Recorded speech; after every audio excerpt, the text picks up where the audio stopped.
अस्सलाम वालेकुम प्यारे बच्चों, कैसे हैं आप सब। उम्मीद है खैरियत से होंगे। तो आइए कहानी सुनते हैं। किरण का घराना। घराना का मतलब होता है घर, यानी कि उसके घराना, घर के लोग। किरण का घराना। तो हम पढ़ते हैं किरण का घराना कैसा था, उसकी फैमिली कैसी थी और कौन कौन थे, कौन से लोग थे उसके घर में, कितने अफराद थे और वो कैसे थे। ये सब हम पढ़ेंगे किरण के घराने के बारे में, यानी कि उसके घर के बारे में भी पढ़ेंगे और घर में रहने वाले लोगों के बारे में भी पढ़ेंगे। किरण कौन है? एक लड़की है। किरण का घराना। अल्फाज पढ़ते हैं। पहला लफ्ज़ है सहन। ठीक है, सहन, क्यारी, साफ़ सुथरे, अगला, शौक, मामू, मिलकर, तारीफ़। मामू कौन होता है? आपकी अम्मी का भाई। बिल्कुल ठीक। और मामू तो बहुत प्यार करते हैं, आपके मामू भी करते हैं ना। बिल्कुल। तो ये देखें, ये दोनों बच्चे बैठे हैं और देखते हैं कि उनके पास कौन है, कि दादी अम्मा है कि नानी अम्मा है। पढ़ते हैं। खुला सहन, फूलों की क्यारी और साफ़ सुथरे कमरे, ये किरण का घर है। सामने अम्मी जान और अब्बू जान का कमरा है। साथ वाले कमरे में किरण और उसका भाई असद रहते हैं। उससे अगला कमरा दादी जान का है। लो देखो, असद और किरण दादी जान के कमरे में बैठे हैं। वो दादी जान से कहानी सुन रहे हैं। दोनों को कहानी सुनने का बहुत शौक है। आखिर क्यों ना हो, दादी जान मज़े मज़े की कहानियाँ जो सुनाती हैं। किरण के घर के करीब ही मामू जान का घर है। मामू जान की एक बेटी है, साइमा। साइमा हर रोज़ किरण के घर आती है। किरण, असद और साइमा मिलकर खेलते हैं, मिलकर पढ़ाई करते हैं। किरण का ख़ानदान प्यार और मोहब्बत से रहता है। सब लोग इनकी तारीफ़ करते हैं। असद और किरण कहाँ बैठे हुए थे? वो अपनी दादी जान के कमरे में बैठे हुए थे। और उनकी मामू की बेटी का क्या नाम है? अभी आपने पढ़ा है, साइमा। उनकी मामू की बेटी का नाम क्या है? साइमा। आगे लिखा हुआ है नए अल्फाज। दिए हुए अल्फाज के मानी समझिए। घराना, एक घर के लोग।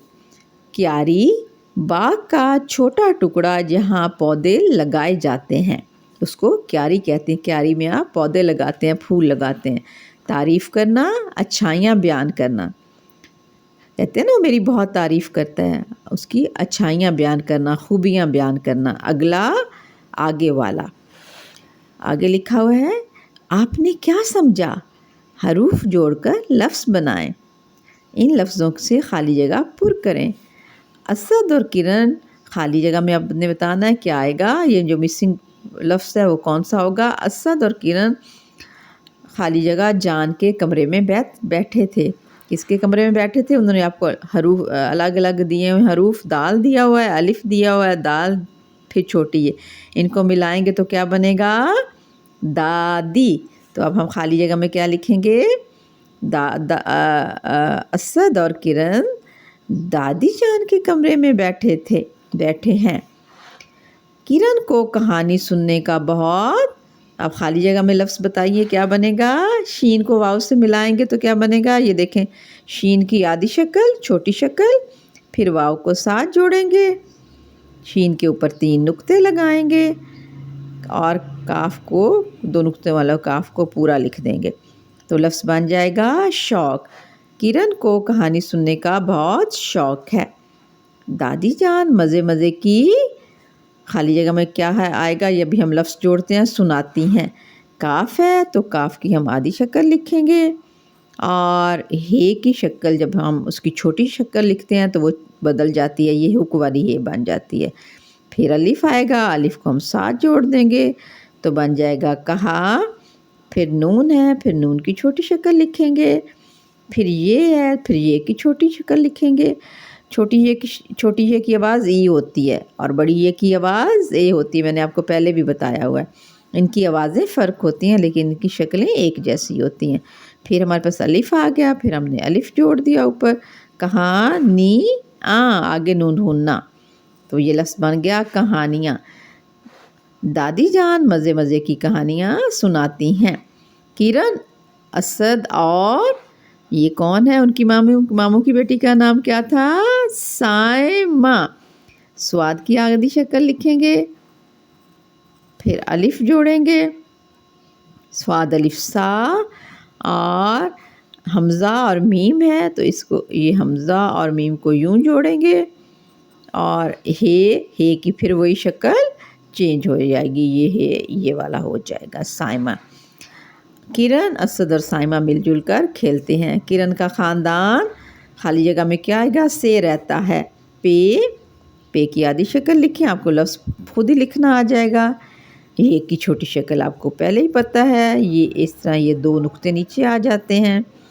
الف ساتھ لگائیں گے، ساتھ جوڑیں گے اور آخر میں لگائیں گے تو لفظ بن جائے گا پیار۔ کرن کا خاندان پیار سے رہتا ہے۔ تو یہ سارے ہم نے حروف کو جوڑ کر ہم نے الفاظ بنا کے خالی جگہ پر کی۔ پھر اگلا سوال ہے، درست جواب کے سامنے ٹک اور غلط جواب کے سامنے کراس کا نشان لگائیں۔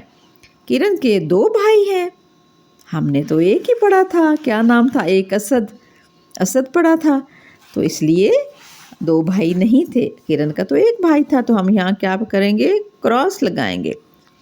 کرن کے گھر میں ایک باغ بھی ہے، پڑھا تھا ہم نے کرن کے گھر میں باغ ہے، کھلا سین، پھولوں کی کیاریاں اور صاف ستھرے کمرے۔ کیاریاں تھیں تو کیا آپ اس کو باغ کہیں گے؟ اس میں پھول پودے تھے، کیا کہیں گے؟ کیاریاں تھیں، باغ تو نہیں تھا، پھولوں کی کیاریاں تھیں، ٹھیک ہے، یا پودے تھے، اس میں پڑھا تھا، اس میں کیا لکھا ہوا تھا؟ آپ نے پڑھا ہے؟ اس میں صرف لکھا ہوا تھا کیاری تھی، کیاری اور کیاری ہے، تو اس میں باغ میں ہم کراس لگائیں گے۔ کرن کے خاندان والے پیار اور محبت سے رہتے ہیں، جی یہ تو ہم نے پڑھا تھا، کرن کا خاندان پیار اور محبت سے رہتا ہے، تو یہ آپ جب پیچھے سبق میں دیکھ لیا کریں، یہاں ہم ٹک لگائیں گے۔ کرن کے ماموں کا گھر پاس ہی ہے، جی یہ تو ہم نے پڑھا تھا، کرن کے ماموں کا قریب اور پاس ایک ہی لفظ ہوتا ہے، تو ہم پیچھے سے دیکھ لیتے ہیں، پاس ہی ہے جی۔ کرن کا گھر بہت صاف ستھرا، یہ تو انہوں نے پہلی لائن میں ہمیں بتا دیا تھا، تو یہ ہم نے اسی طرح پڑھ کے ٹک کراس کر لیے، ٹھیک ہے۔ یہ آپ نے یہ انڈرسٹینڈ کرنا ہوتا ہے کہ ہم نے سبق میں کیا پڑھا، یہ کمپریہنشن ہے۔ اور آخر میں اب آپ کو پتہ ہے نا ہم نے کیا سیکھا، کہ کرن کے گھر میں اس کے امی ابو، بھائی اور دادی رہتے ہیں، اور کرن کا خاندان پیار اور محبت سے رہتا ہے۔ کرن کو کہانیاں سننا اور سائمہ کے ساتھ کھیلنا اچھا لگتا ہے، تو یہ کرن کا گھرانہ تو بہت خوشی سے، پیار سے، محبت سے رہتا ہے۔ یقیناً آپ کا گھرانہ بھی بہت پیار اور محبت سے رہتا ہوگا، آپ بھی اپنی دادی جان سے بہت پیار کرتے ہوں گے، ایسا ہی ہے نا، اور ان سے کہانیاں سنتے ہوں گے، باتیں کرتے ہوں گے۔ اگر آپ کے گھر میں بزرگ ہیں، کوئی بھی ہیں، دادا جان ہے، دادی جان ہے، کوئی بھی بزرگ ہے، آپ نے ان کا خیال رکھنا ہے اور ان سے پیار کرنا ہے، ان سے باتیں کرنی ہیں، ٹھیک ہے، اور انہیں کہنا ہمیں کہانیاں سنائیں، تو آپ کو کہانیاں سنائیں گے، تو پھر آپ بھی خوش رہیں گے اور وہ بھی خوش رہیں گے۔ اوکے، اللہ حافظ، اللہ حافظ۔